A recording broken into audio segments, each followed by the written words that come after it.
políticas y sociales, para hablar de un politólogo que nos dejó hace un año, un grande de la ciencia política, quien se encargó de fundar la disciplina en su país natal, es decir, en Italia.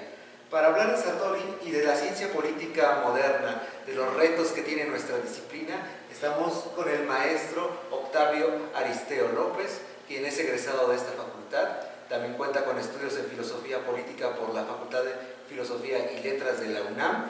Es catedrático de esta facultad y uno de los profesores que más ha influido en mi formación académica. Doctor, muchas gracias por accedernos a esta entrevista. Quisiera comenzar preguntando, ¿qué significado tiene Sartori para la enseñanza de la ciencia política y cuál es la figura intelectual en la Academia en México de Giovanni Sartori? Bien, Isaac, muchas gracias por invitarme y por considerarme uno de tus profesores que te han formado. Pues es parte de nuestra función como maestros, darles el mejor conocimiento a los alumnos y estar comprometidos con ellos, contigo, para que reciban la mejor formación dentro de la disciplina en el cual se inscribieron, que es, en tu caso, ciencia política. Fíjate que efectivamente Sartori ya cumplió un año de muerte, que fue el 3 de abril de 2017, casi cumplía 93 años. Entonces, pues su aportación a la ciencia política, y no solamente a la ciencia política, al propio pensamiento político, pues es muy importante. Tu pregunta es muy específica. ¿Cuál es la aportación dentro de la academia de los estudiosos de la ciencia política? Pues considero que existen 3 libros fundamentales, Isaac. Uno de ellos es Política, Lógica y Método en las Ciencias Sociales, donde ahí clarifica cómo se tiene que construir una ciencia y cómo se tiene que formar la ciencia política y separarla de la propia filosofía política. Porque muchos confunden ciencia política con filosofía política. Son cosas diferentes. Incluso él habla sobre el lenguaje materno, el lenguaje especializado que tiene cada disciplina. Por ejemplo, habla sobre este lenguaje materno común, que Locke habla de que es un lenguaje civil, donde todos lo utilizamos, todos practicamos ese lenguaje, pero el especializado no. Nada más se utilizan o se construye un lenguaje especializado dentro de cada disciplina, como en este caso la ciencia política tiene un lenguaje especializado, como también la filosofía política tiene su propio lenguaje especializado y sus propios conceptos. Otro libro que yo considero también importante para la metodología en enseñanza de la ciencia política es Los elementos de teoría política, que ahí trata de definir los conceptos en los cuales van a construir ese lenguaje especializado que él mucho se preocupó por realizar esos conceptos, los cuales manejamos nosotros los politólogos o politicólogos en relación al estudio de la ciencia política. Otro elemento que se ha utilizado también dentro de la metodología de los estudiosos científicos de la política es la comparación en las ciencias sociales. Incluso existe se considera que él fue el gran impulsor del método comparativo. Y para entender el método comparativo se tiene que recurrir a Giovanni Sartori, principalmente el libro en especial, La comparación en las ciencias sociales. Y para entender un poquito el lenguaje especializado de la ciencia política, consultar el libro de Elementos de la Teoría Política, y para tratar de encontrar ese lenguaje especial, donde en ese libro también habla sobre qué es ciencia política y también habla sobre qué es filosofía política, y aparte de ello también comenta sobre la problemática que existe en la ciencia política para convertirse en una ciencia y tener una fortaleza como disciplina, en su libro Política, Lógica y Métodos en las Ciencias Sociales. Pero falta otro libro importantísimo causa debates dentro del campo de esta disciplina que es la ciencia política, como ese libro, ¿Cómo hacer ciencia política? Y de ahí viene este problema de la muerte de la ciencia política, si todavía la ciencia política es viable en nuestro contexto contemporáneo, o hay que buscar una nueva definición o redefinición de la propia ciencia política contemporánea. Entonces, considero 4 libros importantísimos para la academia dentro de la metodología de la ciencia política, que es Cómo hacer ciencia política, Política, Lógica y Métodos en las Ciencias Sociales, Elementos de Teoría Política, y el libro La comparación en las ciencias sociales. Además, él defiende la postura de que hay que buscar una identidad y defender una autonomía propia de la disciplina politológica, que hay que distinguirlo de la filosofía política, del derecho constitucional, de la sociología política, de la economía y de otras disciplinas que forman parte de las ciencias sociales y de las humanidades, pero que no son ciencia política como tal, que no hay que confundir. Esa es una diferencia entre ciencias políticas y ciencia política. Exactamente. Fíjate que cuando leemos esto que acabas de comentar y que se fundamenta con mayor detalle en su libro Política, Lógica y Métodos en las Ciencias Sociales, él comenta y dice, bueno, está bien, el lenguaje filosófico tiene sus propios conceptos, y también la disciplina de la economía. Desgraciadamente, cuando queremos utilizar conceptos académicos para explicar el quehacer político, entonces ahí existe la complejidad y la ambigüedad de los conceptos. De ahí su preocupación de definir los conceptos de cada disciplina, que la ciencia política tenga sus propios conceptos para enmarcar y delimitar la disciplina que es la ciencia política. Pero tener cuidado con introducir otros conceptos en los cuales no son parte de la ciencia política, porque entonces se confunde y empiezan a surgir los conceptos ambiguos. Un ejemplo clarísimo que siempre he discutido, el interés. Es que todo tiene interés. Eso decimos dentro del lenguaje de la ciencia política. Es que todo tiene interés, sí, pero es un lenguaje economicista. Entonces, pero si clarificamos que todo tiene interés, pero desde el punto de vista de la política, como es el interés del bien común, el interés humano, el interés por el poder, el interés para desarrollarte como un profesionista, estamos hablando de un término más de ciencia política que de economía, pero cuando no clarificamos los conceptos, entonces creamos una ambigüedad, y a través de ambigüedades no se puede construir una ciencia como tal y una disciplina que se le pueda considerar como ciencia, en este caso, que es la ciencia política. Pero es posible, para ser politólogo más autónomo, el renunciar, por ejemplo, al estudio de la filosofía política, de la sociología, del derecho. No, por supuesto que la ciencia política debe tener sus propios conceptos como disciplina, sus conceptos especializados, pero también se tienen que nutrir de la sociología, de la economía, de la psicología, de la sociología, de los estudios de relaciones internacionales, de la administración pública, etcétera, del derecho inclusive también. Pero debemos tener cuidado de clarificar adecuadamente cuáles son útiles para la ciencia política y no se vaya a crear ambigüedades como es el concepto de que en un régimen jurídico existe un Estado de Derecho. Nosotros, para hablar de un régimen, lo ubicamos dentro del régimen político, en el cual también aspectos jurídicos están enmarcados dentro de un régimen político. Entonces ya estamos creando una especificidad en el concepto del régimen político y del régimen jurídico, en el cual está estipulado nada más para la facultad de Derecho o para los estudiosos del Derecho, pero para nosotros utilizar el concepto del régimen político también debemos de tomar en cuenta el régimen jurídico, porque al fin y al cabo el régimen político también está determinado por la propia Constitución y la propia normatividad. Hace mucho énfasis en tener cuidado al tener conceptos claros, bien definidos, categorías precisas, que no sean tan estirables, o sea, que no podamos meter todo en una sola categoría, sino que podamos delimitar más, puesto que de lo contrario nuestro análisis se quedaría un poco sesgado, ¿no es así?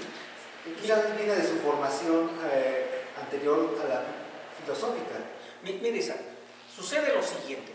Cuando estudiamos a Sartori, recordemos que él es un pensador italiano, un pensador político italiano, que también existen otros grandes pensadores. Está Bobbio, Norberto Bobbio, también está Morlino, donde hay un libro que se llama Manual de Ciencia Política, en el cual Pasquino y Morlino, principalmente Morlino, te habla de, y que lo retoma Sartori incluso, cuando hablan de estos conceptos intensos y extensos, donde un concepto intenso debe de ser un concepto más específico. Entre más extenso sea un concepto, crea más ambigüedad. Por ello él tuvo la preocupación fundamental de definir lo que es democracia, que se le considera otro pensador dentro de las democracias, dentro del concepto de democracia. Por ejemplo, recuerdo algunos libros que él tiene sobre la democracia, la democracia en 30 lecciones, por ejemplo, donde trata de definir las diferentes democracias que existen. Además, otro libro en el cual nos puede orientar sobre la evolución del concepto democrático en el mundo es ¿qué es la democracia? También es otro libro. Entonces tiene dos libros en los cuales le preocuparon la democracia, ¿qué es la democracia en 30 lecciones? Y ¿qué es la democracia? Que también es una preocupación no solamente de los italianos del pensamiento europeo, sino también es una preocupación de los norteamericanos como Robert Dahl.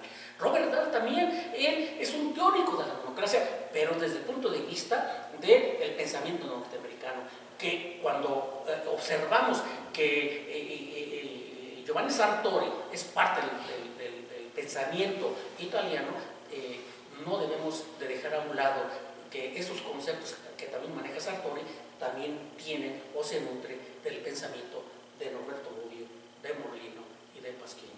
Y hay que recordar también que Sartori vivió en carne propia los procesos de la Segunda Guerra Mundial, el fascismo en Italia, y que todo eso tuvo un impacto en él que le generó un anhelo muy grande, muy profundo por la democracia, y que él agregaba dos adjetivos: liberal, representativa, y que había un disenso entre otros teóricos, entre otros politólogos, en agregar otro tipo de adjetivos, pero decían, no, la democracia que necesitamos es esencialmente liberal, representativa, o sea, siempre, y fue una preocupación que lo mantuvo por más de 50 años. Es decir, el primer libro de Sartori es La democracia democracia y definiciones, que se terminó traduciendo en español como Aspectos de la democracia, y posteriormente se hizo muy famoso aquí en México con la teoría de la democracia revisitada. Sí, mira, cuando haces esta acotación sobre la aportación de Sartori en relación a los sistemas democráticos fascistas, porque incluso se habla de una democracia liberal, que es el que defiende y ha defendido siempre a través de su trayectoria, a través de sus libros. Cuando habla de esta democracia liberal, se vuelve crítico en relación a lo que está pasando en el mundo, incluso en su contexto local de su país, que es Italia.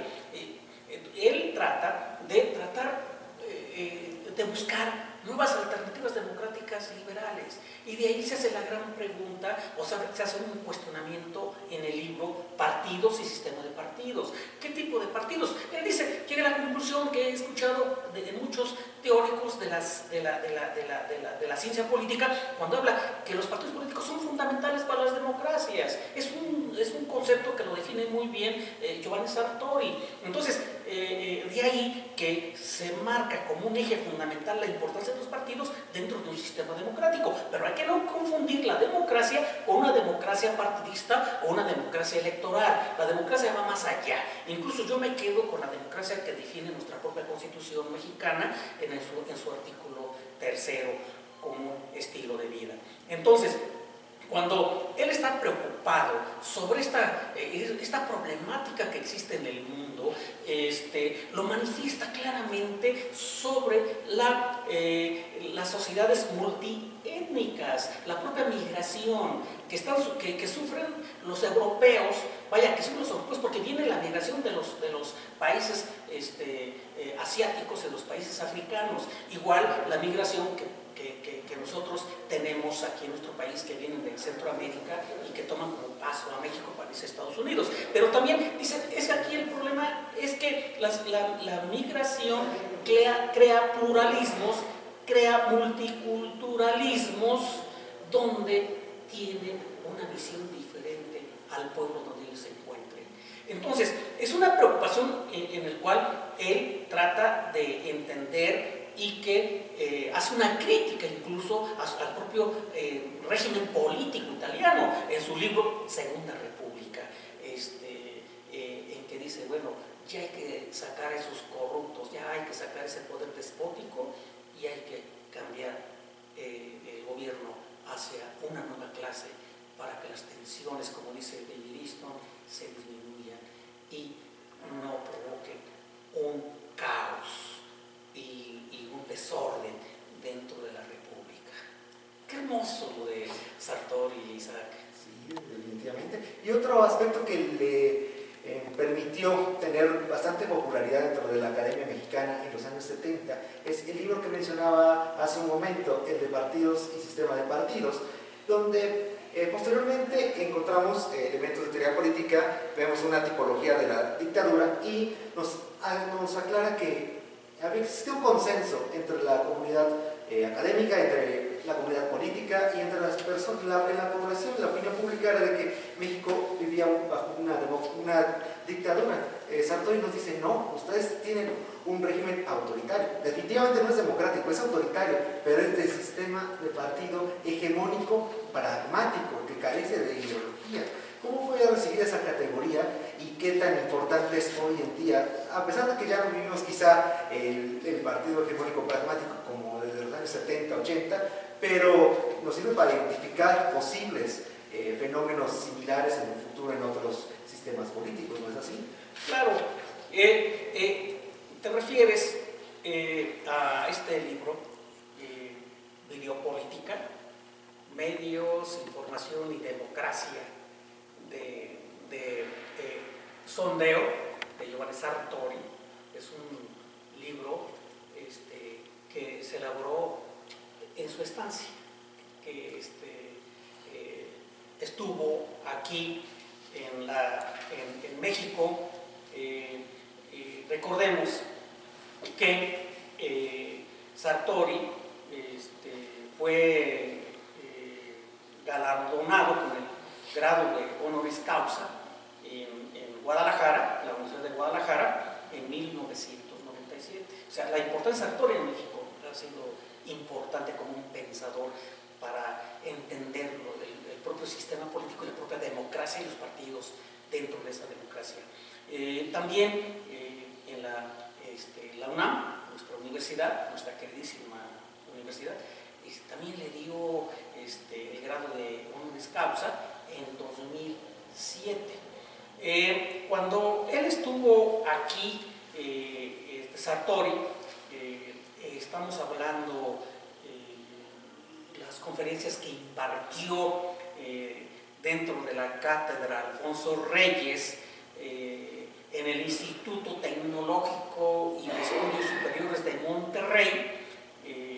Él, con sus conferencias que allí impartió, se elaboró este libro donde habla el comportamiento de los medios de comunicación y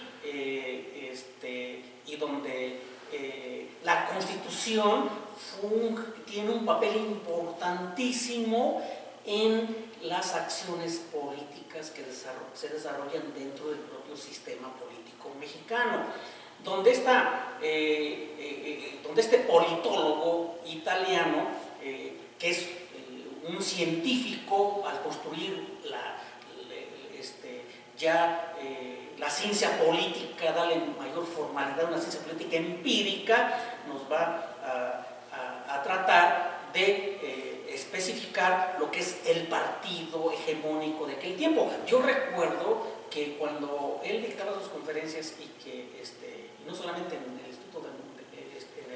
Instituto Tecnológico y de Estudios Superiores de Monterrey daba sus cátedras, sino también era invitado en la Ciudad de México para dar algunas conferencias. Y yo recuerdo en aquellos momentos los escenarios se llenaban, donde él se presentaba, y cuando hablaba en contra del partido hegemónico, siempre ocasionaba una emoción, incluso se aclamaba porque se necesitaban libertades políticas en nuestro país. Y él tiene muy específico o especifica claramente lo que es ese partido hegemónico, y cuando habla hacia una transición constitucional nos comenta que la vía para llegar a nuevas fortalezas dentro de la democracia en nuestro país debe estar enmarcadas dentro de la propia Constitución.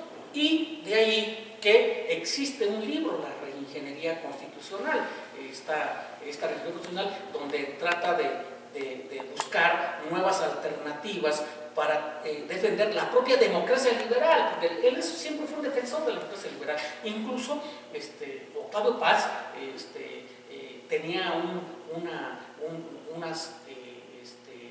una buena vinculación con él por el liberalismo, porque ambos pensadores, Octavio Paz, premio Nobel mexicano, pues tenía un pensamiento liberal, igual que Giovanni Sartori también defendía esa democracia liberal, y tenía un pensamiento conjunto de cómo realizar un cambio en nuestro país, cómo quitar ese partido hegemónico, ese partido autoritario.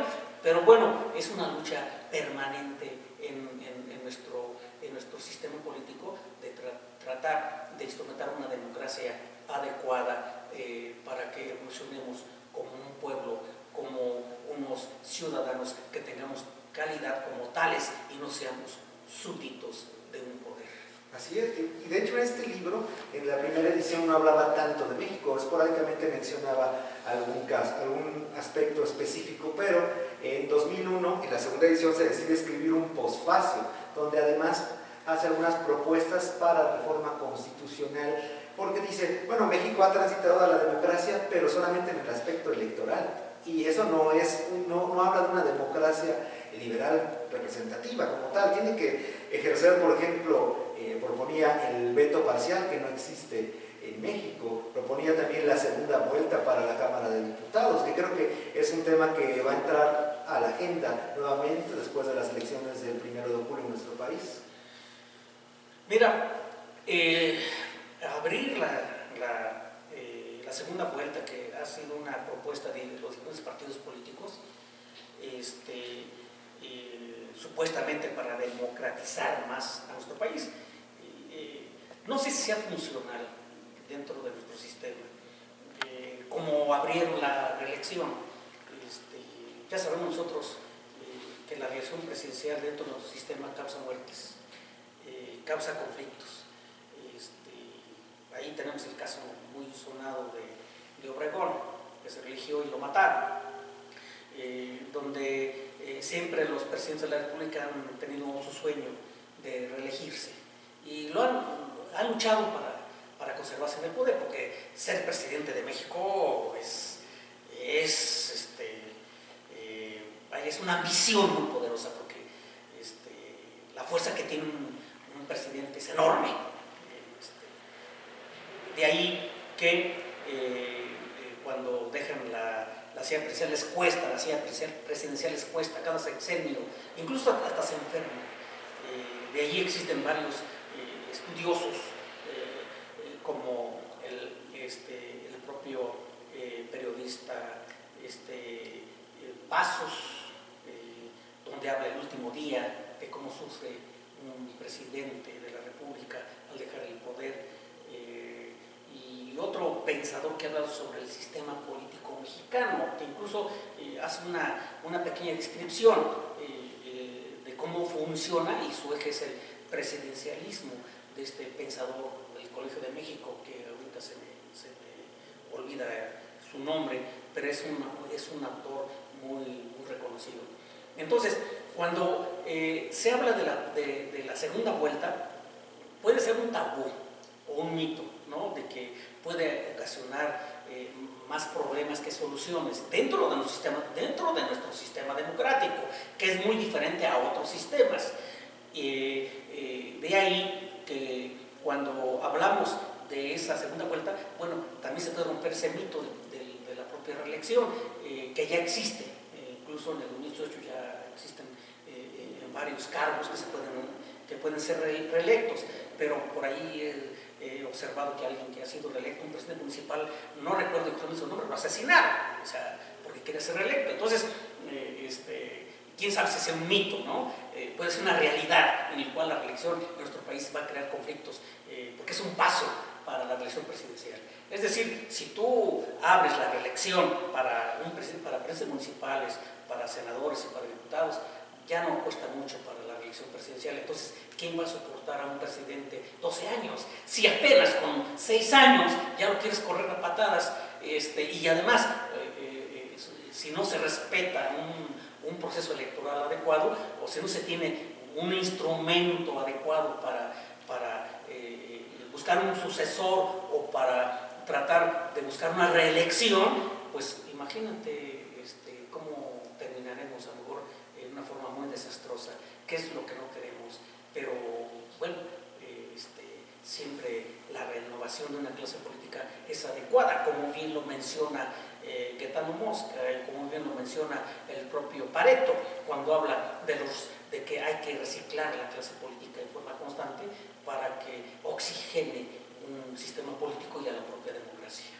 Usted como politólogo y como un analista del fenómeno del poder, ¿qué opina del desconocimiento de muchas personas sobre la complejidad que tiene la política, el sistema político, y que de manera muy ligera propone cambiar del presidencialismo al parlamentarismo en Latinoamérica y sobre todo en México, o al semipresidencialismo, que hablan de gobiernos de coalición, cuando las condiciones quizás no son las adecuadas o no son las mismas que en países que tradicionalmente se han regido bajo dicho sistema político?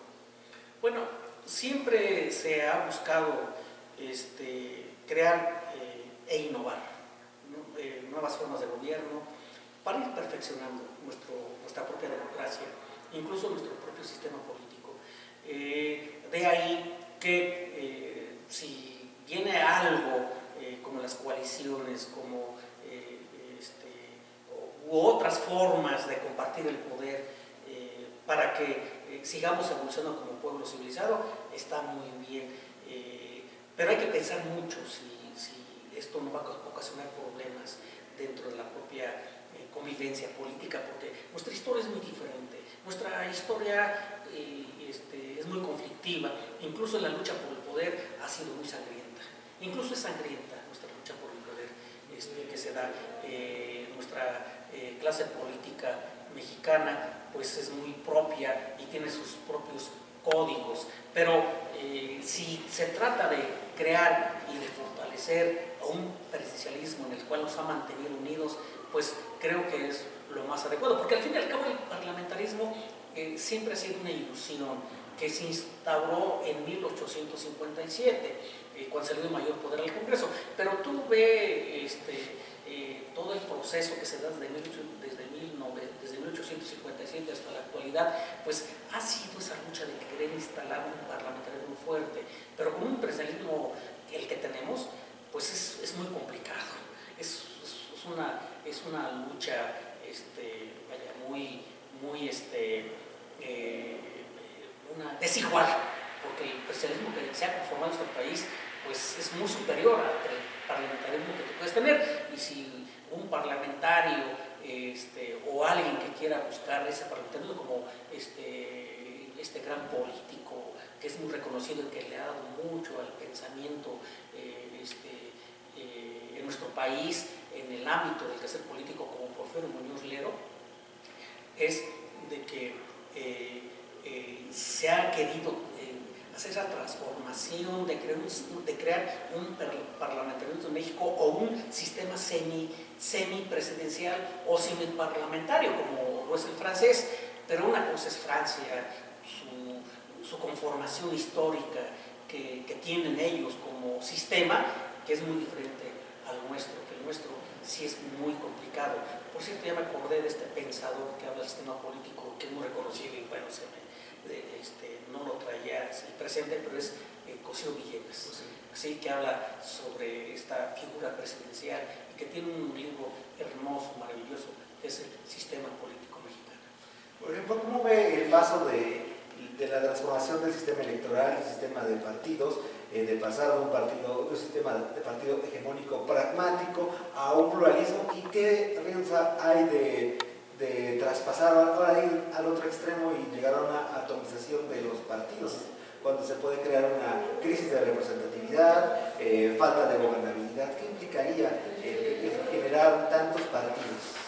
Sí, mira, muy bien lo mencionas, Sartori, en relación a esta preocupación que se tiene sobre cuando hablamos, o cuando él habla sobre la sociedad multiétnica y sobre los pluralismos. Él dice, es que esto no es unificar un país, sino es diversificarlo, fraccionarlo. Entonces, de ahí que si existen 15, 20 partidos, diría Robert Dahl, ¿no? Eso sería lo adecuado, porque entonces existirían varias formas de gobierno, donde estas formas de gobierno van a estar viviendo una democracia, donde la democracia se fracciona en diferentes secciones, así como los partidos políticos fraccionan a la sociedad en diferentes partes. Pero esto significa que se separa, o sea, se diversifica la propia lucha por el poder, pero se hace más democrático. En lugar de un poder centralizado o centralista, lo que permite es que la política sea más dinámica. Entre más partidos, por supuesto, no podemos llegar a 100 partidos, 200, porque sería imposible llegar a acuerdos con 100 o 200, pero sí existen partidos representativos, 5, 6 o 7, sí se puede llegar a soluciones, porque al fin y al cabo, como bien lo menciona David Easton en su libro Enfoques del análisis político, cuando habla de que cuando existen muchas demandas, pues estas demandas deben ser administradas, deben ser centralizadas en diferentes grupos para poder llegar a soluciones, porque imagínate, 100 millones o 120 millones de mexicanos o 100 millones de ciudadanos que tengan demandas en un sistema, pues satura el sistema y lo lleva al caos. Entonces los partidos políticos sirven para, en cierta forma, capitalizar esas demandas y concentrarlas, y las demandas sean fraccionadas nada más en 7 grupos, ya no en 100 millones, sino en esas partes. De ahí, por ahí, cuando habla de esta sociedad multiétnica o este pluralismo, que es parte del sistema democrático y es parte del propio federalismo, que siempre va a estar en contra los centralistas, o el propio centralismo, que quiere concentrar todo, quiere centralizar el poder, quiere concentrar el poder, pero no diversificarlo. De ahí nuestra problemática como sociedad mexicana y como sistema político, porque a veces el propio federalismo te permite que un país sea más democrático, pero cuando llega a gobernar una clase que busca el centralismo, pues de ahí vienen los grandes problemas en las entidades de la República, en las regiones del propio país, porque no se puede o no se tiene la capacidad de negociar con ellos o de llegar a acuerdos, y entonces nada más lo que quieren es imponer. Entonces, cuando buscas eso de imponer ciertas decisiones, pues lo que vas a lograr es concentrar el poder, y los que busquen la libertad, los que busquen una mejor forma de democracia, pues van a ser tus adversarios, como lo que está pasando en la actualidad. Las demandas que existen en los diferentes grupos es mayor democracia, y si no se le da mayor democracia y si se centraliza el poder, pues esto siempre crea conflictos, y esto siempre lo hacen los regímenes autoritarios. Los regímenes autoritarios como el que tenemos, el presidencialismo en nuestro país, pues lo que hace siempre es aumentar las tensiones, o siempre tener tensiones altas hasta el foco rojo, y pues buscan siempre la forma de bajar la tensión. Y una forma de bajar las tensiones pues son los procesos electorales y son los partidos políticos. Entonces es una ambición que existe entre entre la clase política. Ya no quieren tener varios partidos, nada más quieren tener dos, al estilo norteamericano. Pero en nuestro país no funciona. O sea, en nuestro país somos democráticos, somos pluralistas, vaya, somos diversos, e incluso hay muchos Méxicos. Entonces, es complicado el centralizar el poder en nuestro país. Siempre va a crear conflictos, porque al fin y al cabo el centralismo político en nuestro país siempre va a beneficiar a la concentración de la riqueza en pocas manos.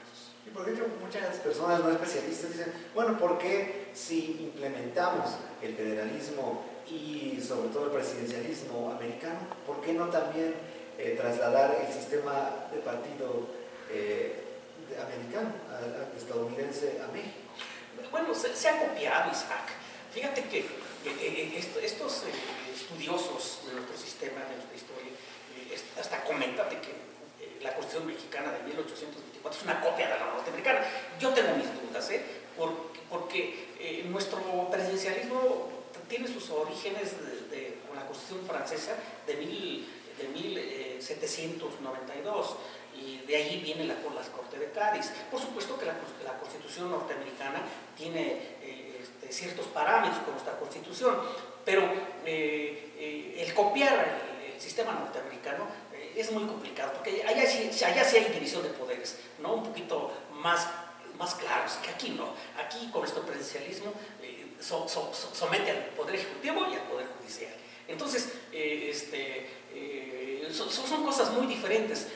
A lo mejor copiamos las cosas mañosas, porque al fin y al cabo los fraudes electorales también que hacen en Norteamérica, pues quieren imitarlos aquí en nuestro país, pero es divertido, ¿no? Ver cómo tratan de imitar a un sistema norteamericano que por nuestra cultura, pues no, es complicado y es difícil que el sistema norteamericano funcione en nuestro país. Porque, en primer lugar, los norteamericanos saben cómo funciona nuestro sistema político, son grandes estudiosos del quehacer político, de la clase política que existe en México. Ahí tenemos los estudios de Rodinger Aycamp, ¿no? que es un norteamericano, pero es un investigador, vaya, con muchas luces, ¿no? Un investigador empírico que entiende cómo funciona nuestro sistema y cómo funciona la clase política y cómo se nutre el mismo poder de ciertos grupos, ciertos sectores que van de acuerdo a sus intereses. Pero por supuesto que Norteamérica como país siempre será una amenaza para nosotros. Y no nada más tenemos influencia de Estados Unidos y de Francia, también Alemania tiene mucha influencia en nuestro sistema electoral, puesto que en el 77 se implementó una reforma electoral debido a una elección en donde hubo prácticamente un candidato único, en donde se incluyó la representación proporcional. Pero hoy en día se trataba de dar representación a sectores que no la llegaban a obtener, no lo percibían con el PRI, pero hoy en día la opinión pública dice que hay que eliminar la representación proporcional y que hay que reducir el número de diputados y que reducir el número de senadores. ¿Cuál sería su opinión al respecto? Mira,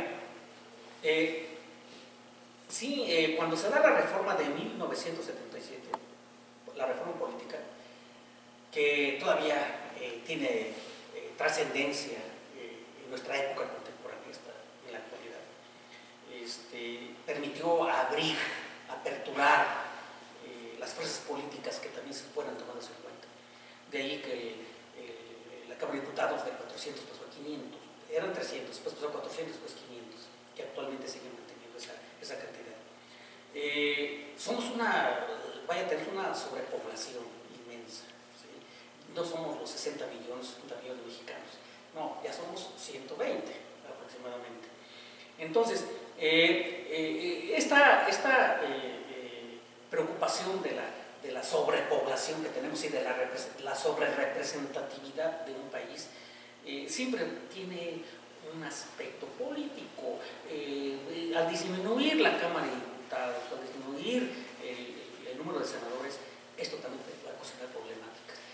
¿A dónde van a quedar los representantes de los diferentes, de las minorías? Que también defiende incluso Pasquino, y que también defiende el propio Sartori cuando habla de la oposición, y que él estuvo preocupado por la sobrepoblación que existe en el mundo. Incluso me acuerdo de Malthus, cuando hablaba de esa sobrepoblación que va a ocasionar pobreza y va a ocasionar problemas en el ámbito social, político y económico, y que tiene que disminuir esa sobrepoblación que existe en el mundo. Malthus ya lo decía, no estamos acabando el planeta. Entonces, si no entendemos esa sobrepoblación que tenemos en nuestro país para darle representatividad y que incluso se le dé voz, entonces estamos cayendo igual en un sistema autoritario, y no veo que sea un sistema democrático. El sistema democrático es darle voces a todos, es darle representación a las diferentes minorías que existen en nuestro país. Y vuelvo a retomar a Robert Dahl en su libro Poliarquías, cuando habla de que existen diferentes grupos, diferentes comunidades, que esas comunidades y esos grupos deben de tomarse en cuenta sus demandas, sus necesidades, y que no se implementen nada más las políticas públicas por decisiones de un poder central, sino que deben tomarse esas políticas públicas de acuerdo con las necesidades de la comunidad, no para intereses económicos, que ya en nuestra sociedad pues son grupos, son minorías muy estrechas que tienen la riqueza de este país. Y existe una mala distribución que existió en la época de Porfirio Díaz, y que actualmente volvemos a esa concentración, no solamente de la riqueza, sino esa concentración también del poder. Entonces, quieren que esa concentración del poder no se diversifique y que no se comparta con los demás grupos. Por ello, la disminución de la Cámara de Diputados, que muchos quieren hacer, y la de senadores. Pero vuelvo a preguntar, ¿dónde van a quedar esas personas que no tienen la representatividad dentro del sistema? ¿Van a ser oposición antisistema, o se van a ir a las montañas? Entonces, en lugar de ser las montañas, bueno, ahí está la Cámara de Diputados. Incluso yo considero que debe haber más diputados, unos 600, 700, porque ya la sobrepoblación que tenemos en nuestro país es demasiada, y existen muchas minorías que necesitan esa representatividad. Al fin y al cabo, la Cámara de Diputados y la Cámara de Senadores lo que hacen es legitimar un poder. Y entonces, entre mayor sea la Cámara de Diputados y mayor integrante sea de la Cámara de Diputados y de mayor integrante sea la Cámara de Senadores, yo creo que tenemos una mayor representatividad y una mayor legitimidad. Robert Dahl, precisamente en su libro La Poliarquía, y posteriormente también lo profundizó más en la democracia y sus críticos, hablaba de que es necesario para acceder a una poliarquía, que en pocas palabras es lo contrario de una oligarquía, a la participación constante, al debate por parte de la sociedad civil. Sin embargo, vemos que en México tenemos prácticamente una cultura política nula, y sobre todo se nos ha tachado a los jóvenes, a la generación a la que pertenecen los millennials, de apáticos, de pesimistas, de desinteresados por el ámbito público de nuestro país, por egoístas, por individualistas. Sin embargo, primero quisiera preguntar cómo podríamos aspirar a crear una cultura política nacional, y segunda, si es realmente eso cierto de los jóvenes, porque yo veo el caso del movimiento de 132, veo el de los 43 estudiantes de Ayotzinapa, veo la solidaridad que hubo en el sismo del 19 de septiembre del año pasado. ¿Realmente los jóvenes están totalmente desinteresados o hace falta incentivar? Isaac, fíjate que al consultar dos libros de Sartori nos ilumina, nos ilustra, nos explica un poco de toda esta problemática que tú planteas y que se necesita aclarar.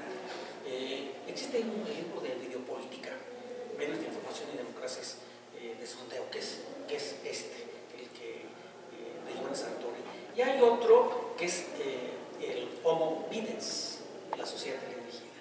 Fíjate que cuando lees estos libros dices, y se hace ese cuestionamiento, Sartori, dice, ¿qué puedes esperar de un televidente que no se le enseña a reflexionar, no se le enseña a criticar, si no vamos a aceptar lo que ve? Entonces, dice, no se le enseña ni a elaborar conceptos. Cuando creas ese tipo de sociedad, ese tipo de Homo Videns, que es el reflejo de los millennials, ¿cómo les exiges que participen en asuntos sociales si no reflexionan, simplemente se van por las imágenes o se van por esa opinión pública en el cual nos va a orientar una opinión pública ya vinculada a la propaganda política oficial? Y entonces, ¿dónde están los críticos? E incluso, ¿dónde están los intelectuales en nuestro país? Son los que salen en los opinadores de la radio, los opinadores de la televisión. Esos son los intelectuales que están marcando agenda. Ya no hay esos pensadores políticos mexicanos en los cuales tengan esa capacidad de orientar a los millennials, orientar a los jóvenes, porque al fin y al cabo también son producto de ese fenómeno que observó Sartori, el Homo Videns, y que muy bien desarrolla en su libro Biopolítica, Medios de Información y Democracia de Sondeos, donde hace una crítica de estas opinadores, de esta opinión pública que al fin y al cabo es eso, opinan, pero no tienen análisis político, no tienen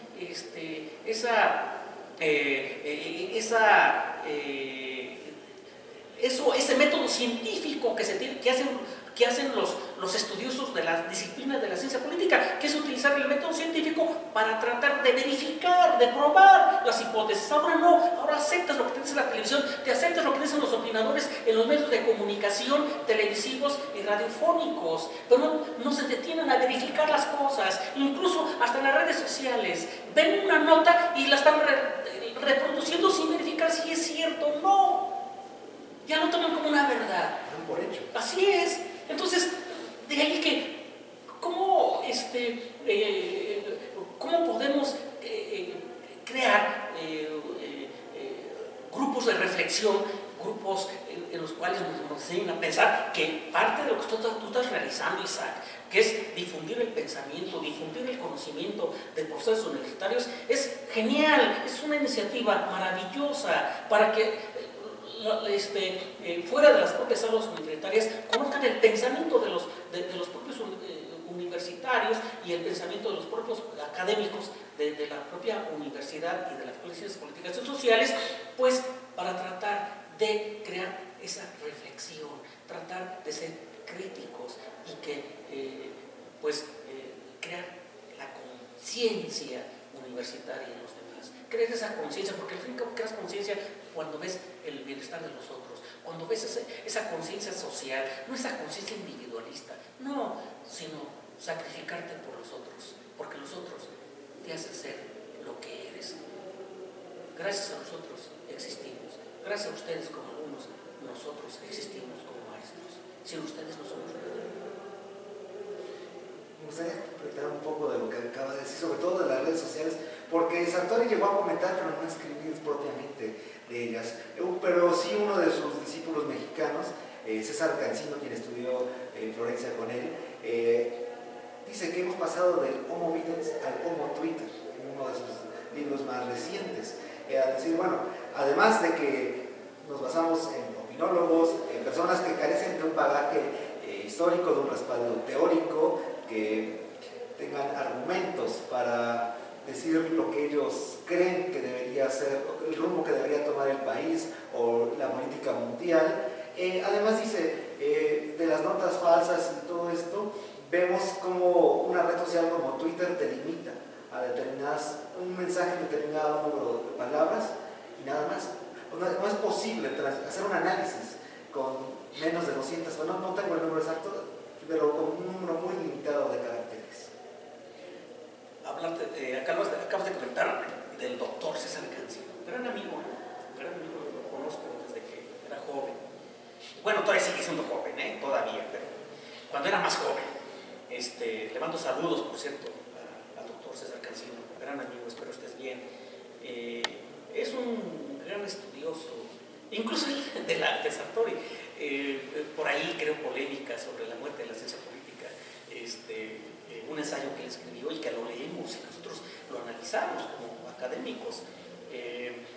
Porque al fin y al cabo dentro de nuestra formación es verificar, es ser certeros, ser objetivos, que es parte de la disciplina en la cual estamos. De ahí que somos diferentes a los opinadores. Cuando escribió este libro, incluso sobre la revista esta Metapolítica, que él estuvo a cargo en su tiempo, era genial, ¿no? Nos nutríamos de pensadores modernos y posmodernos. Cuando escucho sus conferencias de César Cancino, pues siempre ilustran, y además lo dice un gran amigo que estimo y aprecio mucho. Esta forma de ver la nueva tecnología, los ámbitos digitales que están surgiendo en la sociedad, también parte de una política internacional, convertir a las sociedades en digitales. Y no solamente las sociedades digitales, también los gobiernos, los gobiernos digitales. De ahí que vemos esos avances donde ya puedes tú sacar tu acta de nacimiento por computadora, ya no tienes que viajar kilómetros y kilómetros a tu pueblo para sacar algún acta de nacimiento. No sé, a lo mejor en algunos pueblos todavía, pero ya en la mayoría de los casos el ciudadano va a la computadora, paga y saca su acta de nacimiento original, ¿no? Bueno, supuestamente original, pero no lo creo, es una copia, más bien es copia del acta de nacimiento, porque el original está todavía en el pueblo, ¿no? Ahí se conserva el original. Pero cuando vemos que está avanzando la sociedad digital y un gobierno digital está atrasado y retrasado, pues no va de acuerdo con las necesidades de la propia sociedad digital. Tú vas a cualquier lugar y ya ves gente con su móvil. De ahí que las redes digitales pues tienen un gran impacto en nuestra sociedad en la actualidad. Pero yo cuando me refiero al Homo videns de Sartori es en relación de que se estaba construyendo esa generación, que somos parte de esa generación. Bueno, yo en lo particular viví antes, ¿no? Porque yo todavía leo, todavía estudio, ¿no? Ahora ya, por supuesto que si no tiene, antes escribíamos nuestras tesis, eran, ¿cómo se llama? Con máquinas de escribir, o hacías tus trabajos escolares y los haces con máquinas de escribir. No, ahora copias y pegas en la computadora, no copies paste. Entonces, existen ya, vaya, no, el mismo estudiante ya no se exige para leer, ya entra a la computadora, busca tal tema, copia, pega y entra a hacer un trabajo y dice que es de él. No, nosotros sí leíamos, nosotros sí reflexionábamos, nosotros sí hacíamos nuestras, nuestras lecturas y nuestros controles, nuestros trabajos con máquinas de escribir. Pero ya, si vemos el tiempo actual, el tiempo moderno, bueno, el ámbito digital ahora es un problema también para los gobiernos. Quieren controlar ya la información que circula, porque les hace daño, porque ya los medios de comunicación tradicionales pues están atrasados y retrasados. Ahora los que quieren entrar dentro de esta modalidad digital pues tienen que tener sus plataformas, que construyen sus plataformas y entonces ya tratan de influir en las redes. Esos espacios que el gobierno ha dejado, han dejado en libertad porque ellos no han tenido la capacidad de de influir, de generar propaganda política y publicidad. Pero a veces sí lo hace, ¿no? A través de esa propaganda política conformada en publicidad a través de las redes, pero tienen que utilizar grandes empresas, ¿sí? Tienen que utilizar otro tipo de robots para tratar de sugestionar o de influir en la toma de decisiones de los ciudadanos, pero hasta ahí, pero no vayan proporcionando servicios, en ser más ágiles sobre esta dinámica. Por supuesto que una gran verdad que dice Sartori es de que una máquina podrá tomar decisiones de acuerdo a la información que tiene, pero jamás las máquinas van a imitar o van a copiar el movimiento de un ser humano. Se les complica. Sí.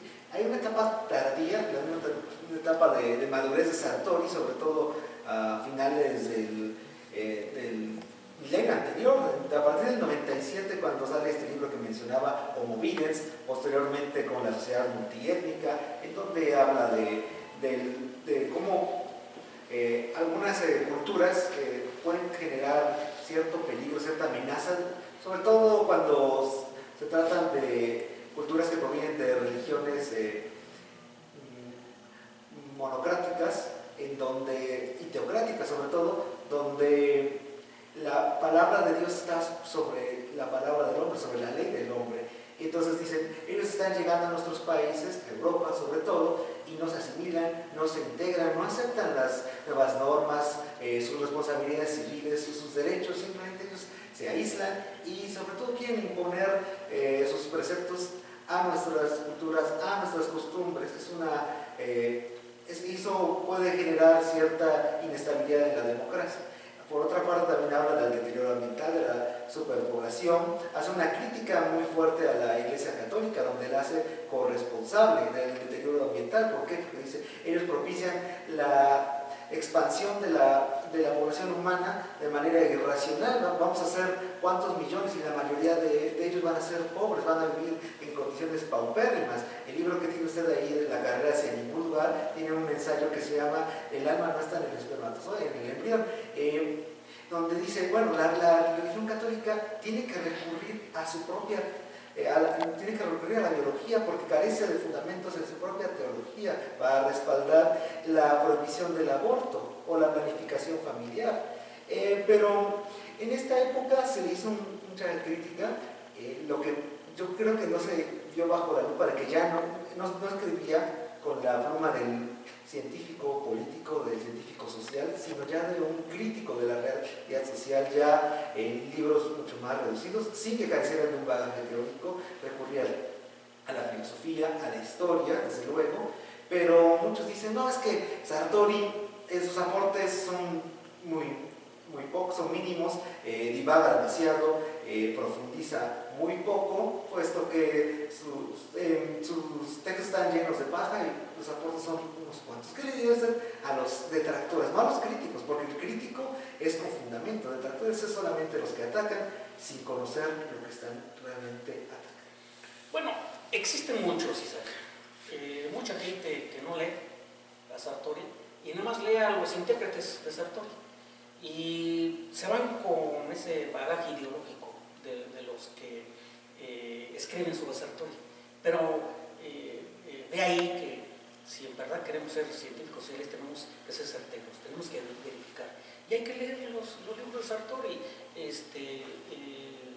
Yo le diría a los estudiosos de la ciencia política, estudiantes, profesores que estén interesados en Sartori, desde el punto de vista de la metodología en ciencia política, por favor, lean cómo hacer ciencia política, política, lógica y método en las ciencias sociales, elementos de teoría política y la comparación en la ciencia política, lecturas fundamentales para entender la disciplina de ciencia política y van a ver el aporte que él da.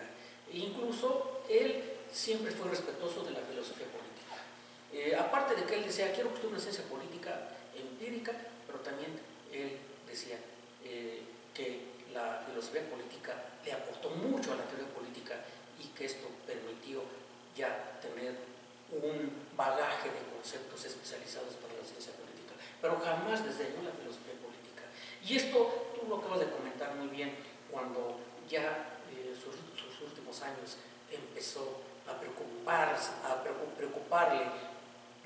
sobre los peligros que tiene nuestra sociedad desde el punto de vista de la filosofía política. Este libro que se llama La carrera hacia ningún lugar, que hace una lucidez muy clara sobre una serie de temas determinantes de la actualidad, que es la crisis política, el choque cultural de civilizaciones entre el Islam y el cristianismo, la guerra contra el terror, el sistema electoral perfecto, las olas de inmigración y el derecho de la ciudadanía. Entonces, cuando también leemos la sociedad multiétnica, este pluralismo, este flujo de personas que van a otros países y que en cierta forma alteran la vida democrática y la vida política y la vida económica, incluso de los mismos habitantes nativos de ahí, pues creo que el sistema democrático, la democracia, permite crear representantes de ellos. Es decir, no porque sean inmigrantes no tienen derechos, son seres humanos en los cuales, si están en un país, pues también tienen que tener representantes, tienen que darles representatividad, porque también son seres humanos que tienen voz y voto. Entonces, pero no los rechazamos, los alejamos, construimos muros, construimos bardas para que no pasen, pues jamás van a detener la migración, jamás, es histórico, es parte de nuestra naturaleza. Incluso si ponen bardas, pues pueden escarbar, ¿no? O pueden por arriba brincarse la barda. Entonces, es una ilusión esto de detener la migración. La migración es un problema histórico y eso lo entienden muy bien los europeos, eso lo entienden también los propios norteamericanos y nosotros también, que somos migrantes. Incluso los que vienen de las áreas rurales a las ciudades urbanas, pues es una migración también para tener una mejor vida, para tener una mejor calidad de vida y poder sobrevivir, porque al fin y al cabo es lo que buscamos, sobrevivir en un sistema. Ahora, si un sistema democrático, nos permite que estos migrantes tengan representación, pues qué maravilloso, porque entonces se fortalece la democracia y podemos entender a los otros, porque al fin y al cabo eso también es parte de las preocupaciones que el propio Sartori tenía cuando él hace esta famosa aportación en su ingeniería constitucional comparada. Cómo crear normas para la convivencia, cómo crear normas para fortalecer el sistema democrático, pero también a mí me sorprendió mucho este libro que la Tierra explota, sobre explotación y desarrollo, y me trasladé hacia el siglo XIX con Malthus. Y cómo no solamente es una preocupación de Malthus, sino también de Sartori, y no solo ello, sino existe también por ahí existe un ensayo que se llama La tragedia de los comunes, de Hardy, cuando comenta eso. ¿Qué va a pasar con la sobreexplotación de los mantos acuíferos? ¿Qué va a pasar con la sobreexplotación de los jardines, de los parques? Ya el gobierno tiene la capacidad de administrar, pero de ahí que viene es la tragedia de los bienes comunes. ¿Quién va a cuidar el alimento de los animales? Por ejemplo, esto es clarísimo cuando comenta que un pastor tiene 20 abejas y las abejas van hacia un lugar comunitario donde hay pasto y se lo comen todo, pero no hace nada para que siga creciendo el pasto. Entonces nos estamos comiendo la tierra. Pues es una preocupación que incluso Elinor Ostrom, de premio Nobel, que ya falleció, una politóloga norteamericana, abundó mucho sobre esto, sobre esta problemática de la sobrepoblación. Cómo tratar de administrar dentro de esta problemática que existe de la sobrepoblación en el mundo, y que nosotros debemos de aprender también de ello, cómo cuidar nuestros parques y cómo administrar también nuestros parques, que es cómo administrar la autonomía de la UNAM, es decir, que es parte también de nosotros, cómo crear una comunidad civilizada, en paz, y que nos dediquemos a estudiar, que nos dediquemos a reflexionar, que nos dediquemos a leer a estos autores tan importantes y que aportan mucho a la comunidad académica de la propia universidad y de otras universidades, porque al fin y al cabo el pensamiento de Giovanni Sartori va a existir y va a existir en las academias, y vamos a discutir y vamos a debatir, pero hay que leer a Sartori, no leer a los que leyeron a Sartori, porque al fin y al cabo es el punto de vista de ellos, sino uno mismo leer qué es lo que dijo Sartori, si en verdad lo dijo o no, pero y además caemos en la soberbia a veces. Sí, incluso hay gente que cree que Sartori estaba rotundamente en contra de los métodos cuantitativos, de la teoría de juegos, de la estadística descriptiva, por un ensayo que creó cierta polémica cuando se despide de Columbia y regresa a Italia en 2004, que se llama ¿Hacia dónde va la ciencia política? Where is political science going? Donde él dice, bueno, lo que pasa es que estamos perdiendo por esta obsesión de generar rangos más científicos, más rígidos. Estamos yendo a métodos más sofisticados, pero estamos olvidando de preguntas relevantes, de problemas que importan, por ir a métodos sofisticados con software, con métodos estadísticos, más o menos como si cuando la ciencia política aprendió a contar, renunció a pensar, dejó de preguntarse por las problemáticas fundamentales y se alejó también de la responsabilidad que tiene con la sociedad. Simplemente se dedicó a investigar para otros científicos sociales. Los famosos instrumentalistas. Incluso él habla en su libro Política, Lógica y Método de las Ciencias Sociales, él ahí comete una parte de que hay un estudio empírico de la ciencia política. Entonces, cuando haces el estudio empírico de la ciencia política, lo que conforma son profesionistas. Estos profesionistas que son operativos, que son instrumentalistas y en el cual van a aportar con datos estadísticos, con matemáticas, con cuestiones operativas, alguna toma de decisiones, pero no enseñan a reflexionar, no enseñan a criticar, no existe esa masa crítica para humanizar y tratar de que la ciencia política sea un beneficio para la comunidad, sea un beneficio para la propia humanidad y para la propia sociedad, sino nada más se quedan profesionistas para ciertos sectores. Por eso se está redefiniendo la ciencia política contemporánea. Es decir, ya donde estos instrumentalistas quieren que la ciencia política sirva para ciertos intereses de grupo, para que sirva a los intereses económicos, ya estamos hablando de una ciencia política dominada por conceptos economicistas. Ojo, y no creamos una ciencia política con conceptos de la propia ciencia política, sino que estamos utilizando conceptos de la economía para incrustarnos en la ciencia política, y eso limita la ciencia política y la convierte en una ciencia desvirtuada. Otra vez más, que se ve mermada nuestra autonomía y nuestra identidad, lo que tanto le preocupó a Sartori. O sea, no es que Sartori estuviera en contra propiamente de las matemáticas, yo creo que las conocía ciertamente, las llegó a utilizar en algunos de sus estudios, y creo que las matemáticas, al ser lo más abstracto, nos va a ayudar a entender, a comprender. Por ejemplo, piensa en los algoritmos, nos muestra cómo los procedimientos para llegar a un resultado, que no están peleados con nuestra disciplina, simplemente que él dice, primero hay que aprender a saber sobre lo que estamos trabajando, qué es lo que estamos trabajando. Ya que tenemos claro eso, entonces podemos contar. Claro, parte de la ciencia es la sistematización. Entonces tienes que tener las herramientas, las técnicas adecuadas para sistematizar el conocimiento de la información. Utilizas las matemáticas, utilizas las estadísticas, utilizas el cálculo, álgebra, pero simplemente como una herramienta, pero no es la ciencia política, simplemente es una herramienta para hacer ciencia política. Pero ya cuando ves que esas herramientas es ciencia política, entonces ya no es ciencia política, la estás tecnificando.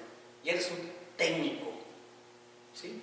Es como, me parece que, si no me recuerdo, César Cancino en algunos de sus artículos, que decía, es que parece que hay algunos académicos que le piden a gritos a los números que hablen, porque solamente presentan cifras, estadísticas, gráficas que pues, no dicen gran cosa. Ahora, si hablan los números, fíjate, cuando uno utiliza el método comparativo, el método inductivo, los números, las matemáticas, es un método deductivo, que es de reflexión, que es de abstracción. El empírico es más sobre la práctica, que es donde se desarrolla Sartori, el empirismo, el método empírico. Bueno, pero este es un conflicto que se da, ¿no?, a través de los métodos. Es un conflicto que se da a través de los métodos, pero que al fin y al cabo se conjuntan. Son métodos genéricos, el método inductivo y el método deductivo. Entonces, cuando quieres tú fortalecer el método inductivo, necesariamente tienes que utilizar el método deductivo al utilizar las matemáticas, que es parte de esa reflexión, que es la deducción. Deduces, reflexionas, piensas y no caes nada más en el método empírico, que es la práctica, que es lo que se desarrolló a partir de la Ilustración, y por ello es cuestionable lo que dice Maquiavelo, ¿no?, sobre la razón de Estado. Yo tengo mis dudas de aquellos intérpretes que hablan que la razón de Estado es autoritario y es imponer. No, yo no entiendo así la razón de Estado. Yo más bien entiendo la razón de Estado como buscar el bienestar, como elevar la vida civilizada de una sociedad y cómo respetar la vida humana. Respetar la vida humana y no, por razón de Estado, quitarle la vida a los demás. Doctor, ¿a usted de qué manera le ha influido la obra de Giovanni Sartori como politólogo? Y como profesor, desde luego. No, pues esto que estamos platicando, pues ya te has de dar cuenta la influencia que ha tenido en mí Giovanni Sartori, y que lo considero un pensador fundamental para los científicos sociales y más para la ciencia política, donde podemos entender con mayor claridad la función de los partidos políticos, la democracia, donde podemos nosotros también buscar esa metodología que necesitamos para la construcción de los conceptos, para la propia ciencia política, y en relación al sistema en que estamos viviendo, porque no hay que olvidar que Italia también tiene sus complejidades, también tiene sus conflictos sociales y políticos que en cierta manera se asemejan a nuestro país. No por ello vienen estos grandes pensadores a nuestro país para aportar algo que podamos entender, porque al fin y al cabo es muy complicada la sociedad italiana como es la mexicana. Por eso entendemos mucho a Giovanni Sartori y aporta a nuestra forma de interpretar a la propia política, para entender a la ciencia política y además a la democracia, a los partidos políticos y a los procesos electorales. Hay una cierta corriente, sobre todo por la escuela, algunas escuelas norteamericanas, de que debemos separarnos, ya o sea, que la ciencia política, como las demás ciencias en general, proviene necesariamente de la filosofía, pero que hay que dejar esa parte para crecer, para avanzar. Sin embargo, por ejemplo, pienso en un teórico político británico, John Donne, que en un libro que se llama Libertad para el Pueblo y la Historia de la Democracia, dice, no, al contrario, hay que salvar a la política con filosofía. Vemos impregnado en el pensamiento de Sartori, en su obra y sobre todo en su metodología, muchos preceptos también en su teoría democrática. Describe ciertamente lo que es la democracia, pero también prescribe lo que debería ser. Dice, es un horizonte al que debemos aspirar, que quizás nunca lleguemos a tal, siempre, nunca hay que decir ya llegamos, siempre hay que mirar al frente y tratar de ir más allá. ¿Cuál cree que sea la vigencia tanto de la metodología como de la teoría democrática de Sartori?